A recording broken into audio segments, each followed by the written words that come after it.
Graça e paz, queridos, nós vamos dar início ao estudo dessa tarde, o estudo da carta aos Hebreus, no capítulo 10, dos versículos 26 a 39, não, talvez do versículo 25 ao 39, para nossa instrução, crescimento espiritual, fortalecimento na fé.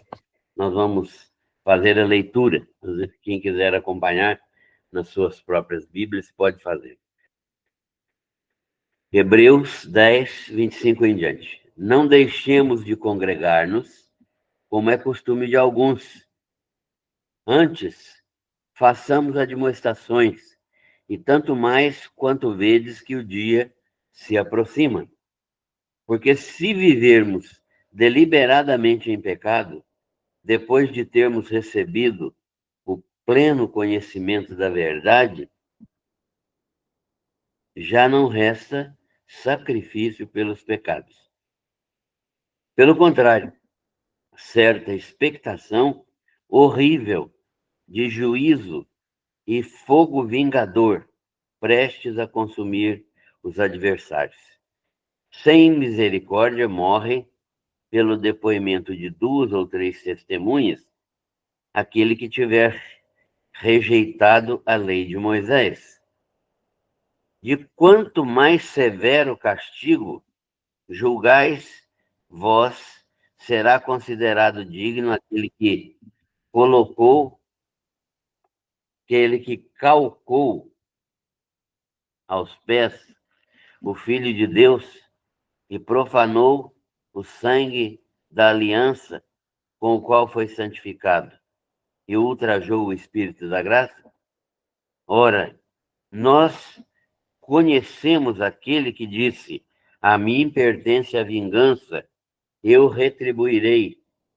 E outra vez, o Senhor julgará o seu povo. Horrível coisa é cair nas mãos do Deus vivo.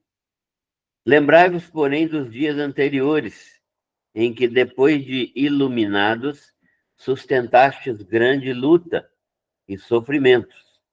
Eram, ora, expostos como em espetáculo, tanto de opróbrio quanto de tribulações, ora, tornando-vos coparticipantes com aqueles que deste modo foram tratados. Porque não somente vós vos compadecestes dos encarcerados, como também aceitastes com alegria o espólio dos vossos bens, tendo ciência de possuirdes vós mesmos um patrimônio superior e durável. Não abandoneis, portanto, a vossa confiança, ela tem grande galardão. Com efeito, tendes necessidade de perseverança, para que, havendo feito a vontade de Deus, alcanceis a promessa. Porque ainda dentro de pouco tempo, aquele que vem virá e não tardará. Todavia, o meu justo viverá pela fé. Se retroceder, nele não se compraz a minha alma. Nós, porém, não somos dos que retrocedem para a perdição. Somos, entretanto, da fé para a conservação da alma. Amém. Senhor, nós agradecemos por este momento precioso de termos a Tua palavra na nossa mente, no nosso coração, por meio da leitura dela, nós termos comunhão com esta palavra, que é a palavra do Senhor Jesus. Nós te agradecemos por esse privilégio santo em que nós somos aqui alcançados pela graça do teu Santo Espírito, produzir entendimento desta palavra. Nós louvamos o teu nome. Pedimos a direção do Senhor para o estudo desta tarde. Pedimos a tua bênção para todos os participantes, para cada família que eles representam.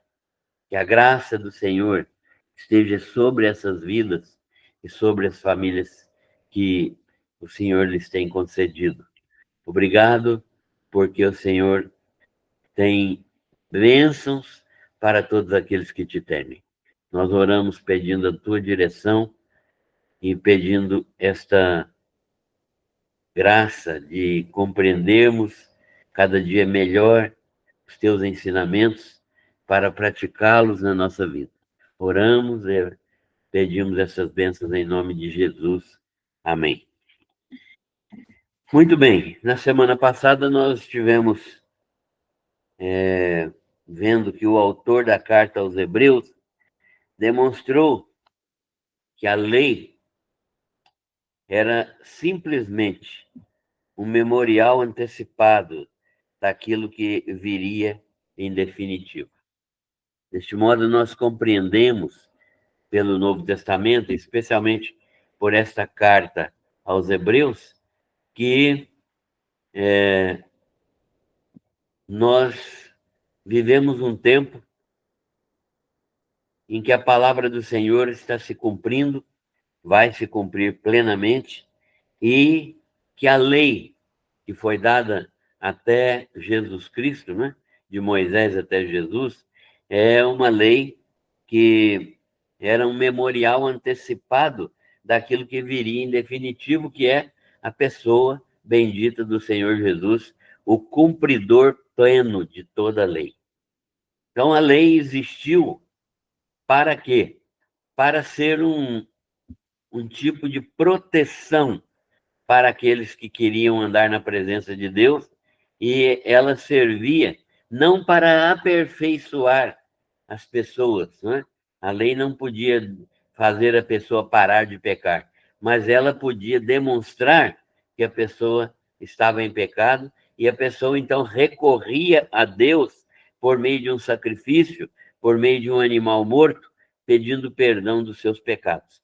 Isso não era definitivamente capaz de perdoar pecados, mas apontava para Jesus, que morreu na cruz do Calvário como sacrifício vivo e verdadeiro.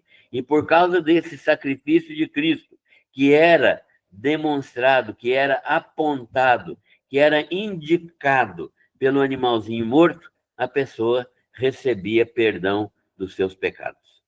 Então, não era o sangue do animal que perdoava o pecado, mas o sangue de Cristo, para o qual o cordeiro que era morto apontava. Então, o autor da carta aos Hebreus escreve isso e ele antecipa aquilo que viria em definitivo, que é o próprio Jesus Cristo como Cordeiro de Deus que tira o pecado do mundo. E era um sistema sacrificial provisório, exatamente por isso, porque não podia tirar pecados, mas apontava para aquilo que viria em definitivo, né? Então, era um sacrifício provisório, um sistema provisório, que efetivamente não era capaz de perdoar pecados e purificar a consciência da culpa, né? A pessoa continuava com a consciência culpada até que Deus lhe concedia o perdão, né? Por meio da fé que ela tinha no cordeiro que viria, que era representado pelo cordeirinho morto lá pelo sacerdote. Então, essa primeira aliança, que era a lei, não era capaz de perdoar pecados e nem tirar a consciência de culpa.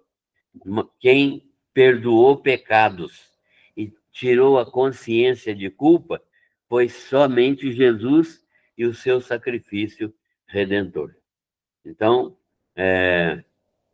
toda a nossa culpa, todo o nosso pecado foi perdoado e a nossa culpa foi desfeita, porque Jesus morreu em nosso lugar. Essa primeira aliança, a aliança da lei com Israel, demonstrou sua caducidade. O que significa isso? Caducidade. Demonstrou que ela estaria caducando, né? Estaria envelhecida e caducando, ou seja, ela não estaria mais cumprindo o seu verdadeiro papel quando Jesus Cristo veio a este mundo. Então, aquele velho sistema serviu temporariamente e provisoriamente até a vinda de Jesus. E, tendo vindo Jesus, e quando ele veio, ele estabeleceu uma segunda aliança. Essa nova aliança que Jesus decretou, né? Essa nova aliança pelo sangue, essa nova aliança pelo sangue do Cordeiro, essa nova aliança do Novo Testamento, pela qual nós somos santificados em Cristo Jesus. Esta foi a segunda aliança que foi substitutiva da primeira aliança. A primeira aliança, a lei de Moisés, ela caducou exatamente por quê? Porque ela era provisória. Nós vimos que ela não podia perdoar pecados. Ela era simplesmente um memorial antecipado daquilo que Jesus faria em definitivo, porque essa aliança mosaica era apenas provisória. Mas Jesus, então, trouxe a aliança definitiva. Ele derramou o seu próprio sangue. Enquanto na aliança mosaica o sangue era de animais, na nova aliança, o sangue é do Cordeiro de Deus, é de um ser humano, é um sangue humano. E é por isso que ele tem poder de tirar os pecados, de perdoar os pecados e de livrar da condenação, livrar da culpa, né? Livrar da culpa. Aqueles que creem no Senhor Jesus Cristo. Então, nós sabemos que isso aconteceu pelo propósito eterno de Deus de trazer em Cristo Jesus uma nova aliança. Então, a nova aliança nos santificou em Cristo Jesus, que derramou não o sangue de animais, mas sangue humano. No primeiro pacto, no pacto mosaico, né, no pacto da lei, o sumo sacerdote, uma vez por ano, oferecia sacrifícios, né? Ele oferecia sacrifícios por si mesmo e também oferecia sacrifícios por si mesmo e também todo o povo por todo o povo de Israel. Ele oferecia esses sacrifícios uma vez por ano. Ele adentrava ao Santo dos Santos e ele só podia entrar no Santo dos Santos pelo sacrifício de um animal, e ele entrava levando o sangue. Esse sangue do animal era aspergido no Santo dos Santos, e ali ele oferecia aquele sangue por si mesmo, porque o sumo sacerdote também era um pecador, e por toda a nação de Israel, todos os filhos de Israel. E repetindo isso perpetuamente, ano após ano, por causa dos pecados seus e por causa dos pecados do povo. Então, nesse primeiro pacto, o pacto mosaico, ou o pacto levítico, ou o pacto da lei, tudo significa a mesma coisa, o cordeiro era morto e o sangue era levado ao Santo dos Santos, onde ele era oferecido em sacrifício a Deus pelos pecados do sacerdote e pelos pecados do povo. E isso era feito provisoriamente até que viesse o sacrifício verdadeiro. O sacrifício verdadeiro no segundo pacto que ele veio. Então, no segundo pacto, agora não é mais no primeiro pacto, é no segundo. O sacerdote eterno, quem é? É Jesus. Ele é sumo sacerdote da ordem de Melquisedeque. O que é que aconteceu? ele se entregou voluntariamente ao Deus eterno para fazer a sua perfeita vontade. Então, Jesus é o sumo sacerdote e, ao mesmo tempo, o sacrifício. Jesus é o sumo sacerdote da ordem de Melquisedeque, não é um sacerdócio levítico, ele é um sacerdócio escolhido por Deus e, como sumo sacerdote, ele ofereceu um único sacrifício. E qual é o Cordeiro de Deus? É o próprio Jesus. Então, Jesus acumulou as funções aqui de sumo sacerdote e de sacrifício. Por isso, ele entrou no Santo dos Santos e no céu e, ressuscitado, ele fez ali a sua intercessão por nós, produzindo expiação dos pecados. Expiação aqui com X é a purificação dos pecados de todos. Agora, a diferença é que, enquanto o sumo sacerdote da ordem levítica entrava todo ano, no, no, no, no, uma vez por ano, né, e todo ano no Santo dos Santos, Jesus entrou uma única vez no Santo dos Santos e definitivamente, nunca mais provisoriamente, mas absolutamente definido como um sacrifício único, completo, perfeito, irrepetível, cabal. Então, não há necessidade de repetição desse sacrifício. E ele se entregou ao Pai.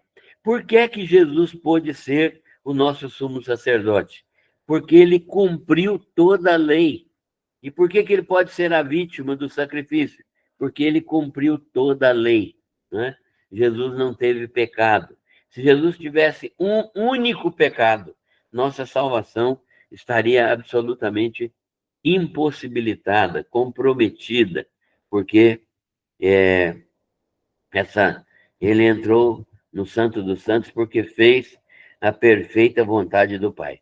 E por causa disso, com uma só oblação, isto é, com uma só oferta sacrificial, com um só sacrifício, né, ele aperfeiçoou para sempre os santificados. O que significa aperfeiçoou para sempre?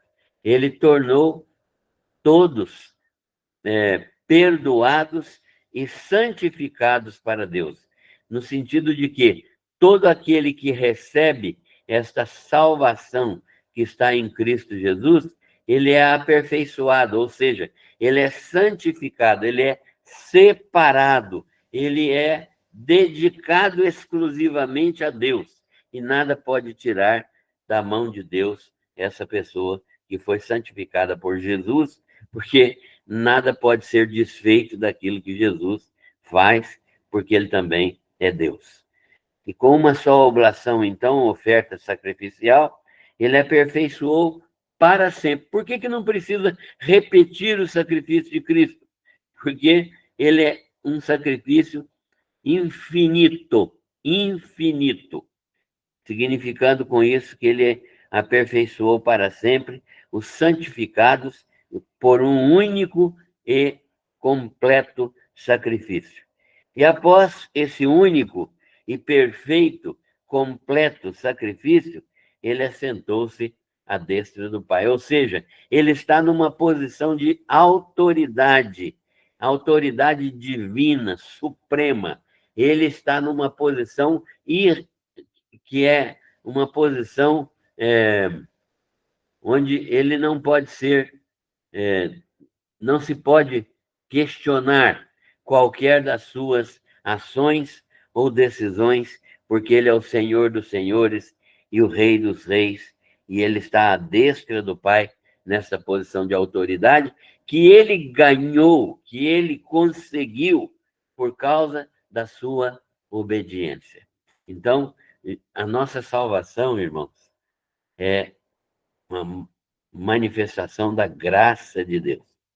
Ela para nós é graça, ela é de graça, mas para Cristo ela custou a sua perfeita obra de salvação.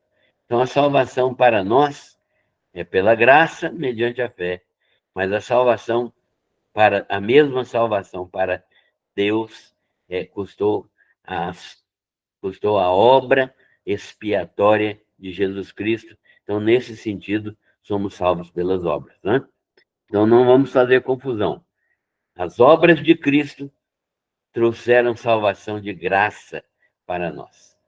As obras de Cristo trouxeram salvação de graça para todos os que creem.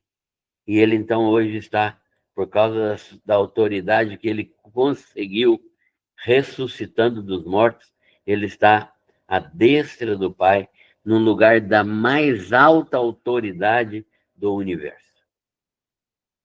Esta aliança maravilhosa, esta aliança que Deus operou, que é maravilhosa, ela é garantida pelo Espírito Santo de Deus. Se você ainda tem dúvida a respeito de salvação, hoje é dia de você tirar essa dúvida. Porque a aliança, a nova aliança que Jesus realizou, é garantida pelo Espírito Santo de Deus. Por quê? Porque o mesmo Senhor Jesus, por meio de Jeremias diz, né? O Senhor Deus, por meio de Jeremias diz: porei as minhas leis em seus corações e as escreverei em suas mentes. Jamais me lembrarei dos seus pecados e de suas iniquidades. Deus está falando isso por meio de Jeremias para o povo de Israel, e pela nova aliança, isso é estendido a todos os que creem no Senhor Jesus Cristo. Ou seja, a nova aliança atinge, incorpora, a nova aliança alcança aqueles que creem em Jesus Cristo como o Cordeiro de Deus que tira o pecado do mundo. Por isso, nós também recebemos as bênçãos dessa nova aliança, apesar de sermos gentios, isto é, não judeus. Mas por causa do quê? Porque Deus prometeu que ele faria uma nova aliança com Israel. Essa nova aliança com Israel ainda não está completa, porque Deus vai trabalhar na nação de Israel para trazê-los à conversão. Atualmente, os judeus que se convertem pertencem à igreja do Senhor Jesus. Eles se convertem e fazem parte da igreja. Isso vai durar até o arrebatamento.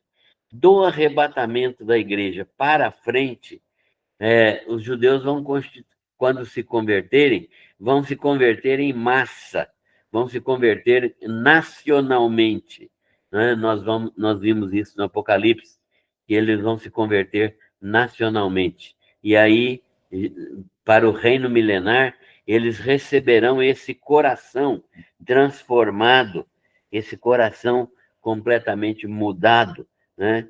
Por meio de Jeremias, Deus diz: porei as minhas leis em seus corações.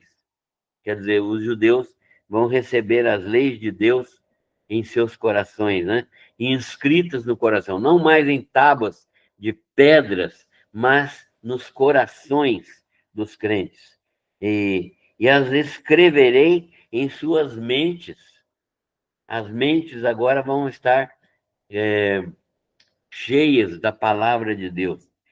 E olha a promessa de Deus: jamais me lembrarei dos seus pecados e de suas iniquidades. Isto é, o sangue do Cordeiro fará o efeito de produzir completo perdão e completa restauração na vida destes judeus. Porque já fez isso conosco, né? Está fazendo isso conosco no tempo da igreja. A igreja ainda está existindo aqui, porque o período de arrebatamento não chegou. Mas assim que chegar, a igreja será retirada deste mundo.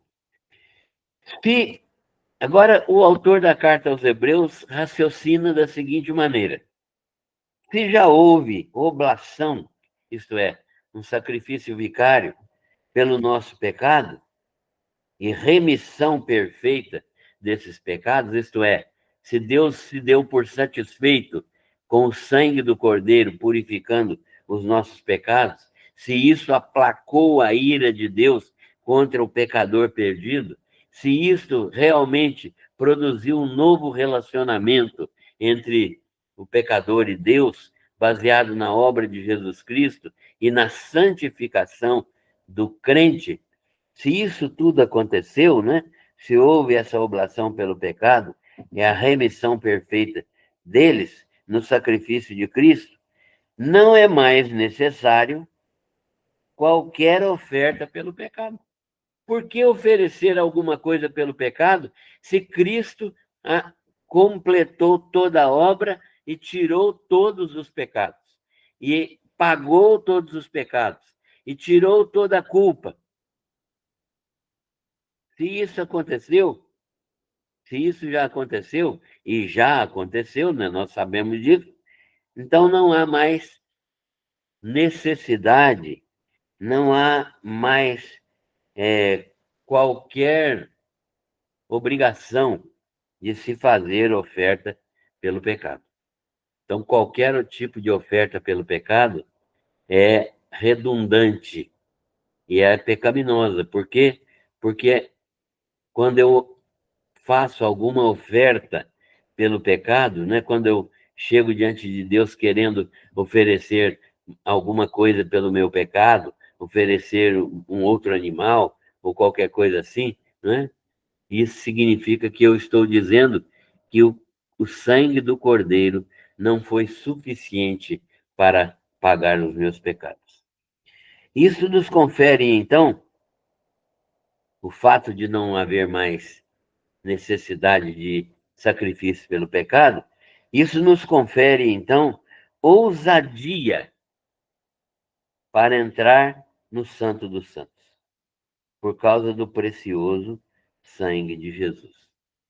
Irmãos, hoje nós temos acesso direto ao Pai, porque o sangue do Cordeiro abriu um novo caminho.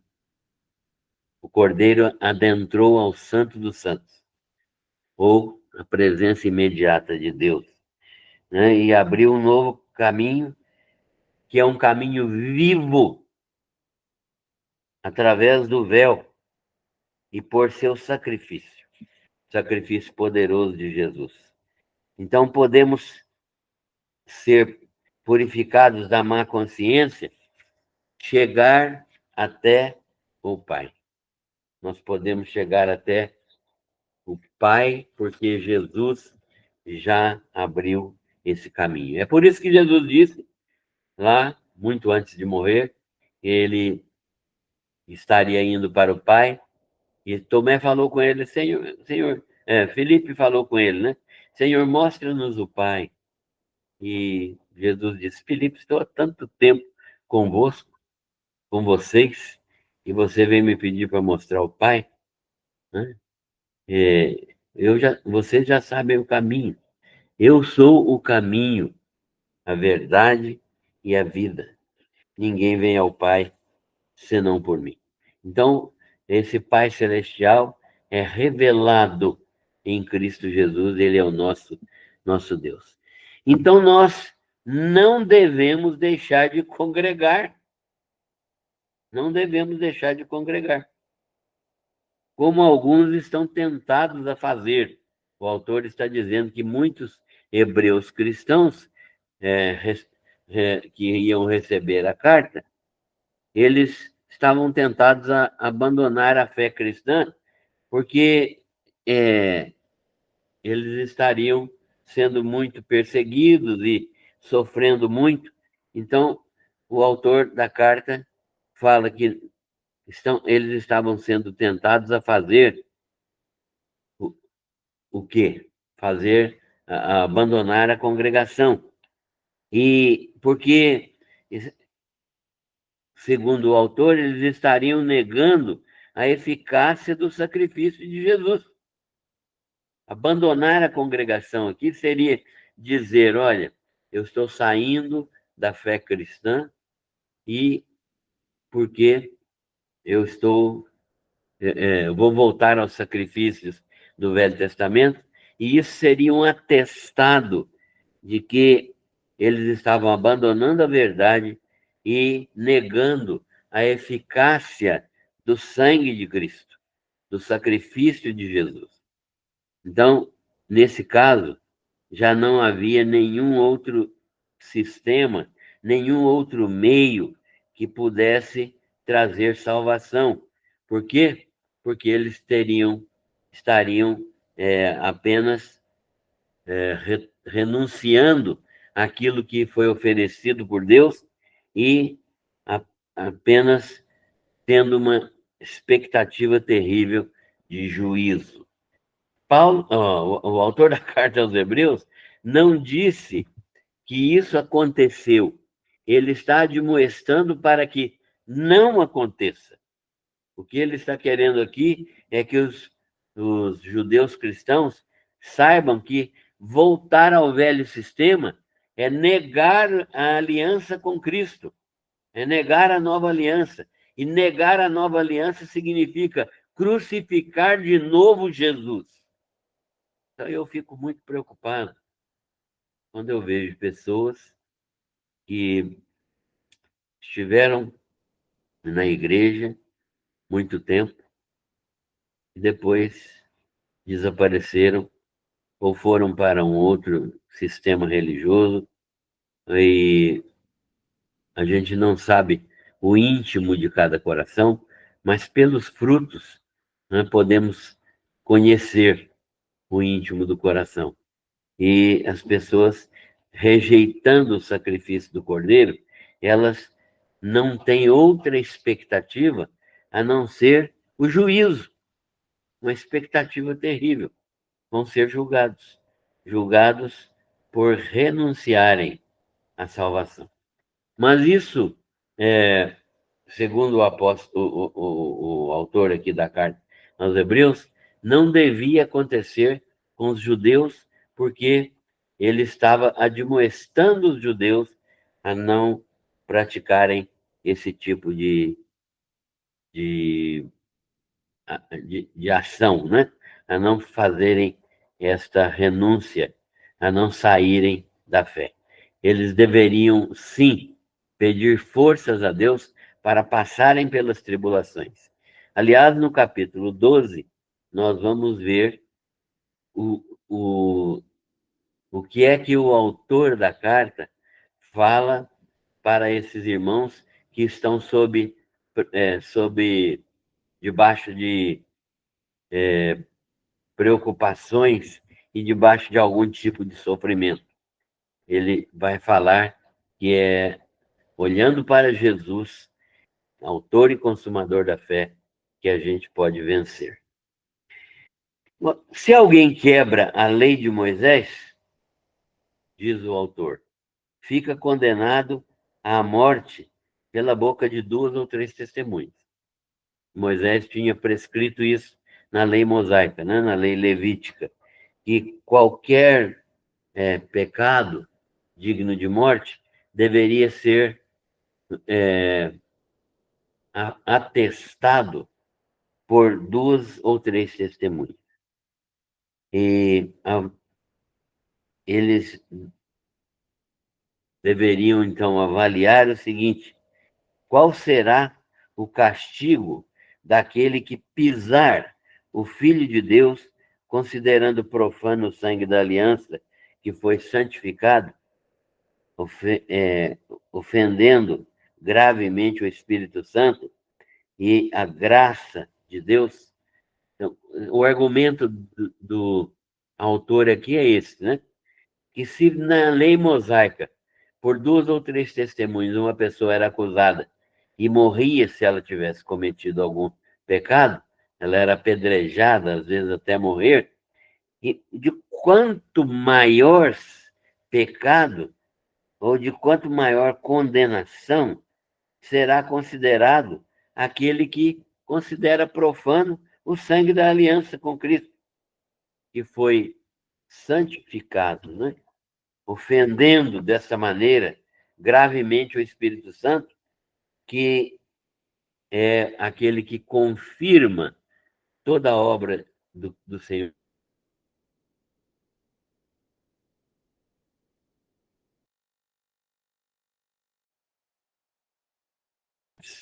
O Espírito Santo é o agente garantidor da nossa salvação. Né?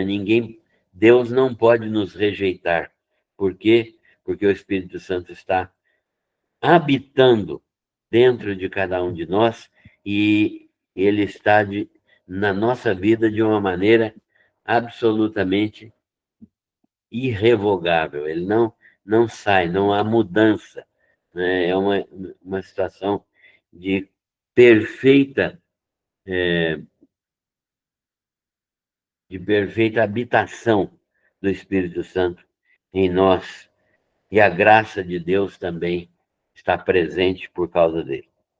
Então, nós devemos sempre considerar o caráter santo de Deus e saber que ele manifesta necessariamente sua ira sobre aqueles que não obedecem.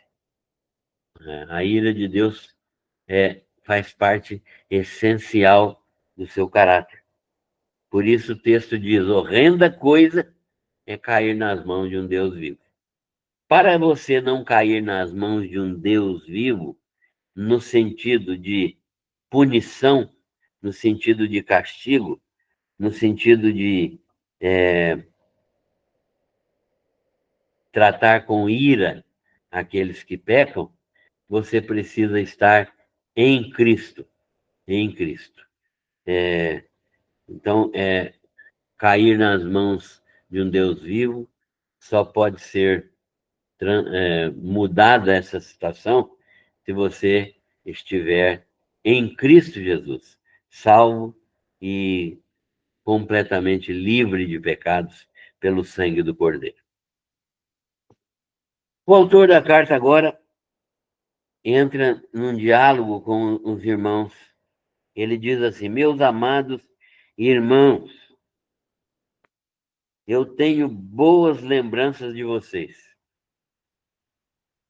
e quero que vocês também se lembrem de mim, do início, se lembrem do início de sua carreira cristã. Né?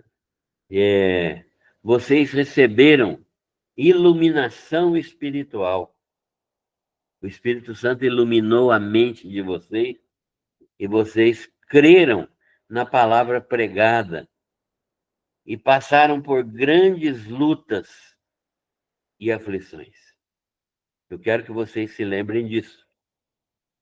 Quero que vocês tenham em mente sempre que vocês receberam iluminação espiritual, creram na palavra pregada e passaram por grandes lutas e aflições, mas permaneceram crentes. Vocês foram afrontados. Eu sei que vocês foram afrontados. Vocês foram acusados. Vocês foram envergonhados. Até os próprios judeus que não se converteram fizeram isso com vocês. E tornaram-se participantes com outros irmãos igualmente perseguidos. Então, a perseguição que veio sobre os crentes atingiu também vocês. E eu não posso esquecer do cuidado que vocês tiveram comigo quando eu fiquei prisioneiro. Vocês também reagiram muito bem quando, por causa da sua fé, os seus bens foram saqueados e roubados. Ou seja, vocês passaram por muitos sofrimentos, passaram por muitos problemas, vocês foram saqueados e roubados, vocês ficaram quase que sem nada. E eu quero que vocês entendam que Isso aconteceu porque vocês tinham consciência da possessão eterna, permanente, que há no céu para vocês. Vocês, então, não valorizaram demais os bens materiais, porque vocês tinham convicção, e ainda têm convicção, dos bens eternos que vocês têm no céu. E não dá para comparar aquilo que vocês tinham agora e que foram saqueados, os bens, não dá para comparar com os bens eternos que vão ser revelados na segunda vinda de Jesus e que são riquezas infinitas. Não há como comparar. E vocês têm convicção de que vão ser herdeiros destas riquezas infinitas. Então, vocês tinham consciência dessa possessão eterna, permanente, que há no céu para vocês. E quem já manifestou esta alta expressão de confiança não deve rejeitar a fé verdadeira, porque ela traz consigo grande e avultado galardão. Ou seja, se vocês permanecerem firmes na fé e se vocês não desistirem da fé de vocês, e eu estou exatamente admoestando vocês para que vocês permaneçam firmes em Cristo, todos os que permanecem firmes em Cristo, tá, que têm fé verdadeira, sabem que esta fé traz consigo grande galardão, avultado galardão. Vocês serão abençoados ricamente no céu, eternamente. Vocês já são abençoados com a salvação neste tempo presente, mas serão herdeiros de Deus e co-herdeiros de Cristo por toda a eternidade. Então, o que eu peço a vocês é o seguinte: primeiro, tenham paciência. Tenham paciência nas tribulações. As tribulações vêm para realmente nos treinar em paciência. Em paciência. Deus nos treina em paciência. Ele nos trata como filhos e nos abençoa dentro de limites. E a nossa paciência, então, vai ser crescente, vai ser uma paciência que vai aumentar progressivamente. Segundo, obedeçam a Deus. Primeiro, tenham paciência. Segundo, obedeçam a Deus. Façam a vontade de Deus, sendo santos e irrepreensíveis. Deus chamou vocês para serem santos e irrepreensíveis. O que significa isso? Deus chamou vocês para serem separados exclusivamente para Ele e praticantes daquilo que Ele determina, em obediência à sua palavra. Então, obedeçam a Deus. Façam a vontade dele, sendo santos e irrepreensíveis. Porque vocês foram chamados para isso. Terceira coisa que eu peço a vocês: aguardem a preciosa promessa, a cidadania celestial, com toda a libertação dos sofrimentos deste mundo. Então, o autor da carta está falando com eles: olha, fiquem tranquilos e aguardem a preciosa promessa. Aguardem com toda a fé, com toda a crença, a libertação definitiva que vai acontecer quando Jesus Cristo voltar, na sua segunda vinda. Então, aguardem essa preciosa promessa, que é a cidadania celestial. Nós já somos cidadãos do céu, mas ainda estamos forasteiros aqui. mas devemos aguardar que a promessa de Deus vai se cumprir e nós teremos então a cidadania celestial em definitivo. Não apenas um título, mas a efetiva consolidação desta cidadania celestial, com toda a libertação dos sofrimentos deste mundo, né? Então, os sofrimentos deste mundo cessarão. E peço a vocês ainda que entendam, em número 4, né? Que vocês entendam que resta ainda um tempo para nós neste mundo, mas em comparação com o que nos espera no dia de Cristo, não é nada. Então eu quero que vocês saibam que nós ainda teremos aflições neste mundo. Resta ainda um tempo neste mundo. E neste mundo, Jesus disse, nós teremos aflições. Só que aguardem pacientemente, porque nos espera no dia de Cristo algo maravilhoso que não dá para comparar com o sofrimento que nós temos. E Paulo ensina isso aos romanos também, dizendo que as aflições do tempo presente não são nada comparadas àquilo que Deus vai revelar em nós. O que é que Deus vai revelar em nós? A plena condição de filhos amados de Deus. É isso que o apóstolo fala aos romanos e o que o autor da carta aos Hebreus está falando aqui. Não é nada o que nós sofremos aqui comparado àquilo que nós vamos receber. Mas o autor continua. Quinto, a promessa é certa. Creiam nisso. A promessa é certa. O que há de vir, virá e não tardará. Prestem atenção nisso, porque aquilo que foi prometido vai ser cumprido. Jesus prometeu retornar, vir a este mundo segunda vez, e ele não deixará de vir. Mesmo que nós achemos que está demorando, mas o tempo de Deus é um tempo diferente do nosso tempo. E o justo, aquele que é salvo por Cristo Jesus, ele vai aguardar essa manifestação de Cristo pela fé. Ele sabe que pode crer na palavra de Jesus. Então, pela fé, ele está aguardando esta manifestação. Se alguém deixar de crer, e ele está falando se, é uma condição, né?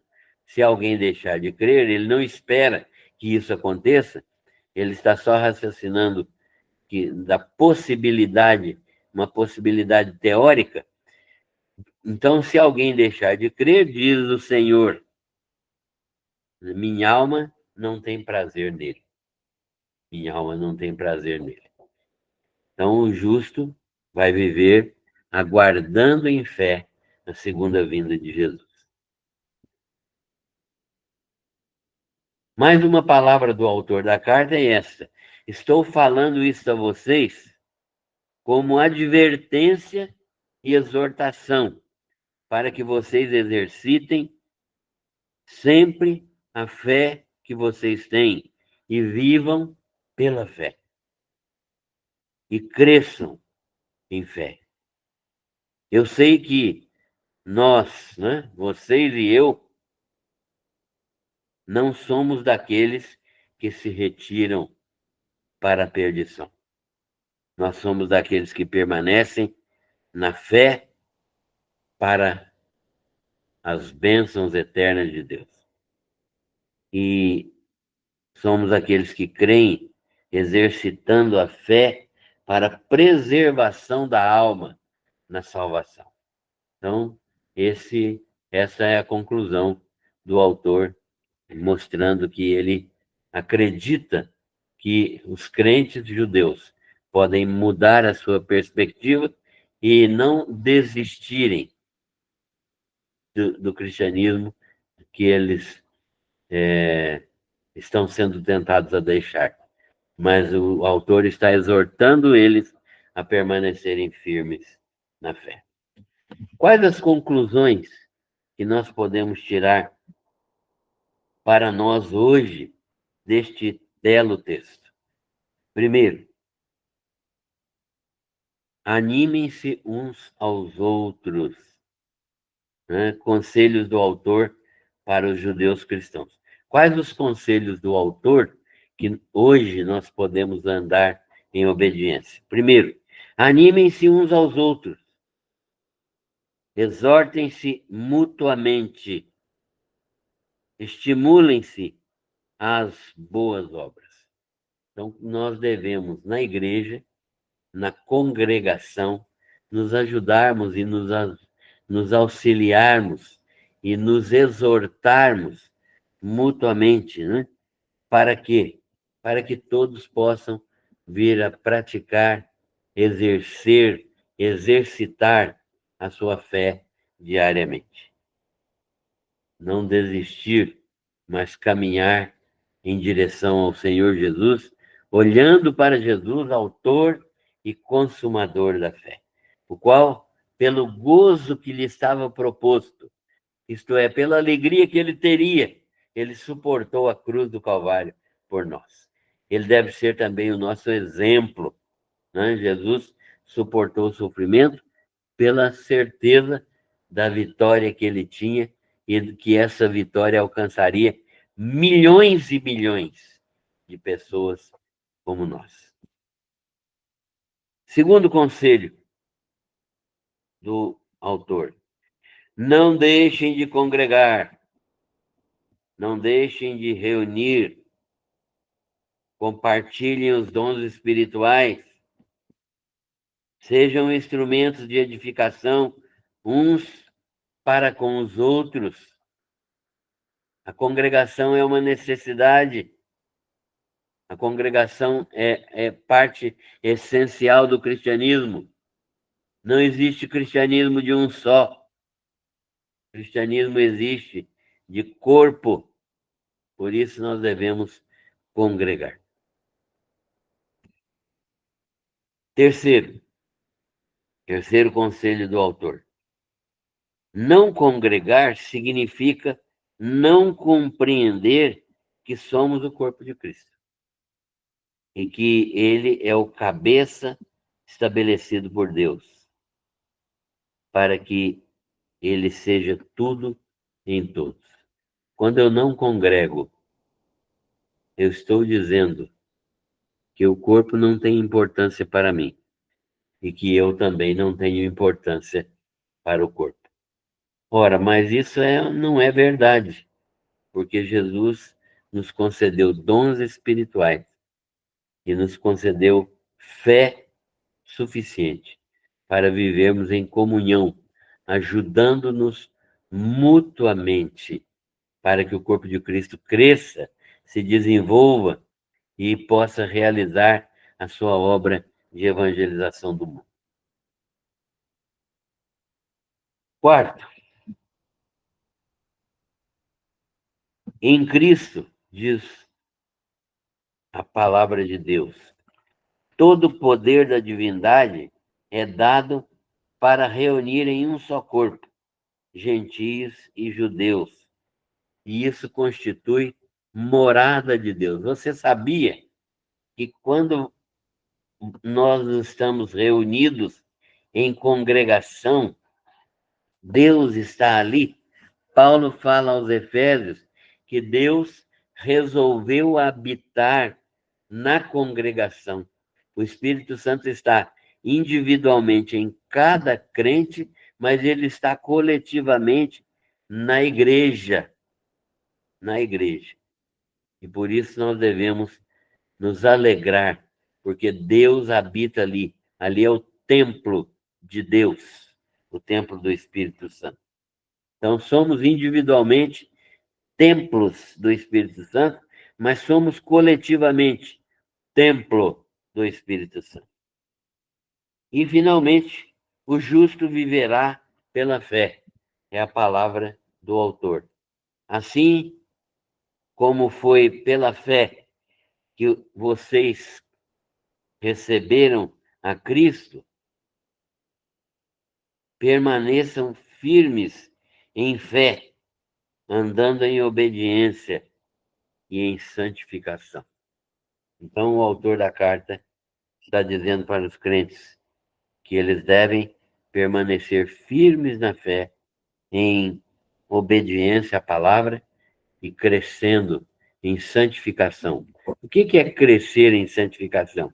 Em dedicação exclusiva a Deus e crescimento segundo a imagem de Cristo, sendo transformados de imagem em imagem e em pessoas semelhantes ao Senhor Jesus. Pessoas semelhantes ao Senhor Jesus.